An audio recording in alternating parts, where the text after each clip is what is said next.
kembali mengejutkan market entry level smartphone di Indonesia dengan menghadirkan Advan G9. Smartphone ini dijual perdana dengan harga 1,3 jutaan.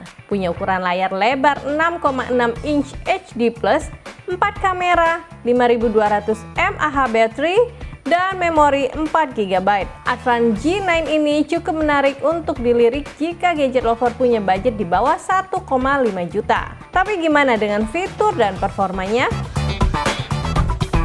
Dari 4 fitur unggulan yang ditawarkan, buat Mbak Gadget paling suka dengan layarnya. Layar Advan G9 ini menggunakan panel IPS yang memiliki resolusi 1600 x 720p dengan kepadatan pixel 266 pixel per inch. Meski belum Full HD, tapi display di Advan G9 ini cukup detail dan jernih. Sayangnya, drop notch di layarnya ini masih terbilang cukup besar, begitu juga dengan frame di sekelilingnya. Wallpaper terlihat kontras dengan tampilan icon yang juga detail. Kecerahan layarnya tinggi, masih cukup nyaman digunakan di bawah sinar matahari. Saat menonton video YouTube, warna terlihat natural dengan detail yang tajam dan kontras warna yang nyaman di mata. Kontras dan temperatur warna bisa diset sesuai keinginan.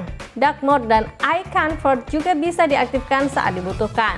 Sayangnya di Advan G9 hanya mendukung wideband L3, sehingga untuk streaming movie di Netflix belum support konten high definition. Tapi yang Mbak Gadget suka, ternyata audio di Advan G9 ini sudah mendukung stereo speaker dengan bantuan suara yang dikeluarkan di bagian earpiece-nya meski balance tidak seimbang. Loudspeaker-nya cukup kencang, namun belum ada pengaturan equalizer untuk memaksimalkan audionya. Advan G9 ini juga nggak begitu berat, bobotnya hanya 194 gram. Desain backbody-nya terpisah dengan frame samping, namun memiliki lengkungan 3D yang bikin smartphone ini nyaman digenggam. Konsep desainnya menarik, motifnya dibuat seperti pendaran cahaya yang berpusat pada kamera framenya. Jika diperhatikan lebih detail, terdapat tekstur seperti fingerprint di keseluruhan backbody-nya. Kamera setupnya udah kekinian dengan kamera frame yang gak gitu menonjol. Terdapat 4 kamera dan 1 lampu flash di bagian frame kameranya ini. Frame samping punya looks dan feel metal tapi tetap berbahan polikarbonat. Penempatan tombolnya mudah diraih. Yang cukup berbeda adalah penempatan portnya, loudspeaker dan mikrofon di bagian bawah, dan audio jack serta USB Type-C port di bagian atas. Sayang, di Advan G9 ini belum ada sensor fingerprint. Jadi untuk unlock smartphone hanya bisa dengan passcode dan face unlock. Performa face unlocknya sendiri terbilang cukup cepat dan jarang gagal jika kondisi pencahayaan yang cukup. Yang juga menarik adalah case bawaan yang disertakan. Hard case transparan dengan lubang-lubang berbentuk lingkaran dengan ukuran yang beragam. Ketika dipasangkan, looks dari smartphone ini terlihat unik dan juga nyaman di genggaman. Meski punya 4 kamera, tapi menurut Mbak Gadget yang usable hanya di kamera utama 13 megapikselnya. 3 sensor lain dengan 0,3 megapiksel hanya berfungsi sebagai secondary lens yang membantu pengambilan kamera utama untuk bokeh, filter, dan night shot. Tidak ada mode ultrawide dan makro di Advan G9 ini. Untuk smartphone sejutaan, hasil kameranya terbilang oke. Detail dan warna masih terlihat meski sedikit wash. Foto di dalam ruangan hasilnya juga sedikit lebih gelap.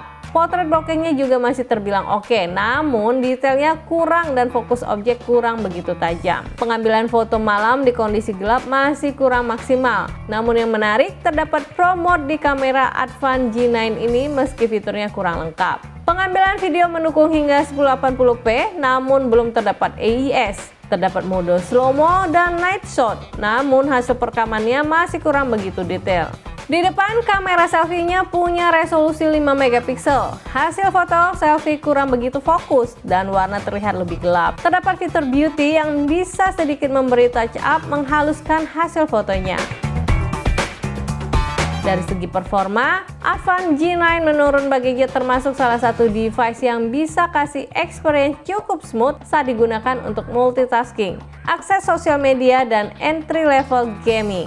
Gak banyak yang kenal dengan chipset Unisoc SC9863A yang disematkan di Advan G9. Namun, jika dilihat dari spesifikasinya, chipset ini malah lebih baik dibandingkan beberapa smartphone di kelas harganya. CPU-nya menggunakan octa-core Cortex A55 dengan performance core up to 1,6 GHz dan efisiensi core up to 1,2 GHz. Dan GPU-nya menggunakan Power VROIC GE8322.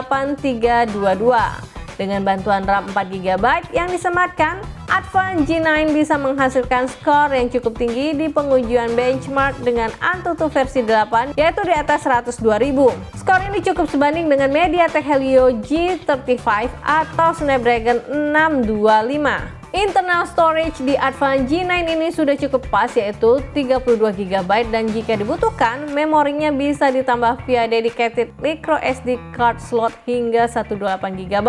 Untuk main game-game online seperti PUBG Mobile atau Mobile Legends, kita masih bisa enjoy main meski dengan setting grafis yang rendah. Sayang, touch sensing-nya terkadang sering miss, dan tidak ada game mode yang bisa memblokir pesan atau panggilan saat kita bermain game. Advan G9 ini ditenagai dengan baterai 5200 mAh yang bisa tahan seharian dengan penggunaan yang cukup padat hingga mencapai 6 jam screen on time. Dengan pemakaian ringan, Advan G9 bisa tahan hingga 2 hari. Advan G9 ini didukung juga dengan pengecasan daya 10 watt dengan kabel konektor USB Type-C. Mengisi penuh dayanya bisa memakan waktu 3 hingga 4 jam.